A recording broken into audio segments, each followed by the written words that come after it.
जरा सोचिए एक ऐसे इंसान के बारे में जो चल नहीं सकता, बोल नहीं सकता और अपने हाथों को भी नहीं हिला सकता, लेकिन फिर भी वो पूरे यूनिवर्स के सबसे बड़े सवालों के जवाब के बारे में सोच रहा हो। ये कहानी किसी और की नहीं बल्कि ये कहानी है स्टीफन हॉकिंग का, एक ऐसे आदमी का जिसका शरीर हार गया पर दिमाग कभी नहीं हारा। और यहाँ एक सवाल ये उठता है कि अगर बॉडी साथ छोड़ दे तो क्या सपने भी खत्म हो जाते हैं। दरअसल स्टीफन हॉकिंग ने अपने पूरे जिंदगी से इसी सवाल का जवाब दिया। तो चलिए स्टार्ट करते हैं। स्टीफन हॉकिंग बचपन से ही कोई जीनियस नहीं थे। स्कूल में वो एवरेज स्टूडेंट थे। उन्हें कभी कभी टीचर्स भी कहते थे तुम बहुत आलसी हो, पर फर्क सिर्फ इतना था कि वो किसी भी चीज को रट्टा नहीं मारते थे। वो चीजों को सोच कर समझना चाहते थे। उनके लिए साइंस नंबर नहीं था, उनके लिए सवाल ये था कि टाइम क्या है, स्पेस क्या है और ये दुनिया शुरू कैसे हुई। जब स्टीफन हॉकिंग 21 साल के थे तब डॉक्टर्स ने कहा कि उन्हें मोटर न्यूरॉन डिजीज है। इस डिजीज में इंसान के मसल से दिमाग में सिग्नल जाना धीरे धीरे बंद हो जाता है और बॉडी पैरालाइज हो जाता है। और उसी टाइम डॉक्टर्स ने कहा कि वो ज्यादा से ज्यादा 2 साल ही जी सकते हैं। यहाँ पे सबसे ज्यादा सोचने वाली बात यह है कि जब किसी का पूरा जिंदगी सामने हो और कोई कह दे टाइम खत्म हो रहा है तो उस टाइम इंसान पूरी तरह से टूट जाता है। उसी प्रकार स्टीफन हॉकिंग भी उस टाइम पे टूट गए, लेकिन सिर्फ थोड़े टाइम के लिए।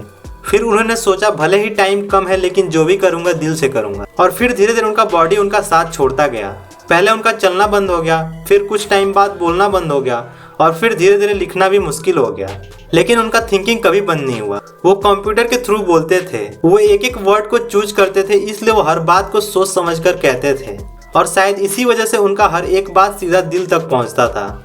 स्टीफन हॉकिंग ब्लैक होल्स पर काम कर रहे थे, एक ऐसी जगह जहां से लाइट भी वापस बाहर नहीं आ सकती।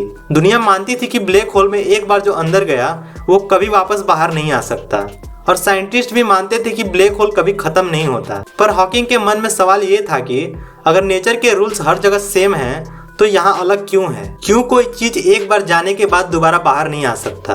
और फिर उन्होंने इस थियरी पे रिसर्च करके कहा कि ब्लैक होल के पास छोटे छोटे एनर्जी पार्टिकल्स बनते हैं। इनमें से कुछ पार्टिकल्स बाहर निकल जाते हैं और इस प्रोसेस में ब्लैक होल थोड़े थोड़े एनर्जी लूज करते हैं और फिर ब्लैक होल्स टाइम के साथ धीरे धीरे खत्म हो जाते हैं। और इस थियरी को ही आज हॉकिंग रेडिएशन कहा जाता है। सोचिए एक आदमी जो खुद हिल नहीं सकता था वो यूनिवर्स को हिला देने वाली बात कह गया। और हॉकिंग के लिए टाइम सिर्फ घड़ी नहीं था। वो कहते थे कि टाइम स्लो भी हो सकता है और फास्ट भी हो सकता है। उन्होंने अपने रिसर्च में कहा था कि जब यूनिवर्स शुरू हुआ था तब टाइम और स्पेस दोनों एक ही जगह से शुरू हुए थे। और यहीं से एक सिंपल चीज पर गहरा सवाल आता है कि अगर सब कुछ रूल्स से चलता है तो हम अपने डिसीजंस कैसे लेते हैं? ये साइंस का सवाल है पर जवाब सीधा जिंदगी से जुड़ा है। स्टीफन हॉकिंग फ्यूचर को लेकर काफी क्लियर थे। उन्होंने कहा था कि एआई और टेक्नोलॉजी इंसान का मदद भी करेगा और अगर कंट्रोल में नहीं रखा गया तो नुकसान भी पहुंचा सकता है। ये बात किसी मूवी का डायलॉग नहीं था, ये एक ऐसे आदमी का सोच था जो आने वाले वक्त पहले ही देख पा रहा था। स्टीफन हॉकिंग का दिमाग अलग इसलिए था क्योंकि वो किसी भी चीज को जल्दी नहीं सोचते थे।